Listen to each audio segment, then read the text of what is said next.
विद्युत चुंबकीय प्रेरण की खोज स्वतंत्र रूप से माइकल फैराडे ने 1831 में और जोसेफ हेनरी ने 1832 में की थी। लेकिन फैराडे अपने प्रयोगों के परिणामों को प्रकाशित करने वाले पहले व्यक्ति थे। 1834 में जर्मन भौतिक विज्ञानी हेनरिक फ्रेडरिक लेंज 1804 से 1865 ने एक नियम दिया जिसे लेंज के नियम के रूप में जानते हैं, जो स्पष्ट और संक्षिप्त रूप में प्रेरित विद्युत वाहक बल की ध्रुवता को बताता है। आइए इस सत्र में लेंज के कार्यों के बारे में जानें। इससे पहले कि हम लेंज के नियम की व्याख्या करना शुरू करें, आइए हम एक सरल क्रियाकलाप करें।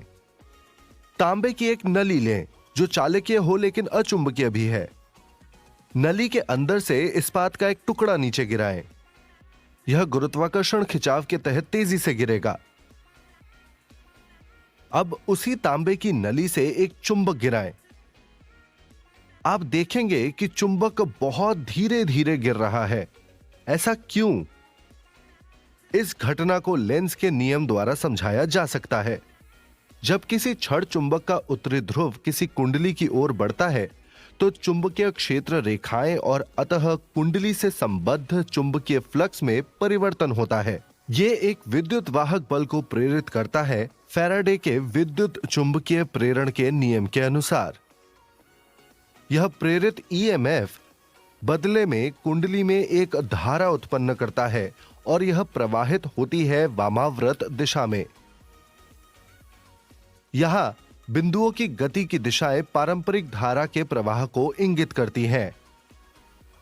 यह प्रेरित धारा बदले में अपना स्वयं का चुंबकीय क्षेत्र इस प्रकार उत्पन्न करता है कि कुंडली का वह सिरा जो छड़ चुंबक के उत्तरी ध्रुव के सामने होता है, प्रेरित चुंबकीय क्षेत्र के कारण उत्तरी ध्रुव के रूप में कार्य करता है। क्योंकि समान ध्रुव एक दूसरे को प्रतिकर्षित करते हैं, इसीलिए द्वितीयक चुंबकीय क्षेत्र पास आ रहे छड़ चुंबक की गति का विरोध करता है। इस प्रतिकर्षण बल के विरोध में व्यय हुई यांत्रिक ऊर्जा परिवर्तित हो जाती है विद्युत ऊर्जा में। इसी प्रकार जब कोई चुंबक कुंडली से दूर जाता है तो प्रेरित धारा दक्षिणाव्रत प्रवाहित होती है, जिससे चुंबक के सामने वाला कुंडली का सिरा दक्षिणी ध्रुव बन जाता है। इसीलिए चुंबक के उत्तरी ध्रुव को प्रेरित चुंबकीय क्षेत्र के दक्षिणी ध्रुव और छड़ चुंबक के उत्तरी ध्रुव के बीच आकर्षण बल का विरोध करना पड़ता है और फिर व्यय की गई यांत्रिक ऊर्जा आकर्षण बल का विरोध करने में विद्युत ऊर्जा में परिवर्तित हो जाती है। तो अब हम प्रेरित धारा और चुंबकीय क्षेत्र की दिशा को छड़ चुंबक की आगे और पीछे की गति के लिए देख चुके हैं। इससे हम देख सकते हैं कि एक प्रेरित विद्युत वाहक बल धारा उत्पन्न करता है ऐसी दिशा में कि प्रेरित द्वितीयक चुंबकीय क्षेत्र विरोध करता है विद्युत धारा को प्रेरित करने वाले चुंबकीय क्षेत्र का। इसे लेंज का नियम कहते हैं। उपरोक्त कथन को सत्यापित करने के लिए एक क्षण के लिए कल्पना कीजिए कि कुंडली के पास आने वाला चुंबक का उत्तरी ध्रुव कुंडली में धारा को प्रेरित करता है दक्षिणाव्रत दिशा में। परिणाम स्वरूप चुंबक के सामने वाला कुंडली का सिरा दक्षिणी ध्रुव बन जाएगा। फिर विपरीत ध्रुवों के बीच निहित आकर्षण के कारण चुंबक स्वचालित रूप से कुंडली की ओर खिंचा चला जाता है, बिना किसी यांत्रिक ऊर्जा व्यय के। इसका अर्थ है कि विद्युत ऊर्जा को उत्पन्न किया जा सकता है बिना किसी यांत्रिक कार्य के। यह ऊर्जा संरक्षण के नियम का उल्लंघन है।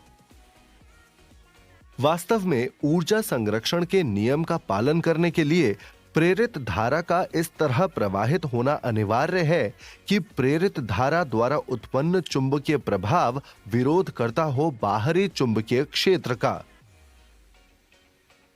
इस स्थिति में चुंबक की गति कुंडली के सापेक्ष विद्युत वाहक बल को एक ऐसी दिशा में प्रेरित करता है ताकि चुंबक के कुंडली के पास आने या कुंडली से दूर जाने का विरोध हो।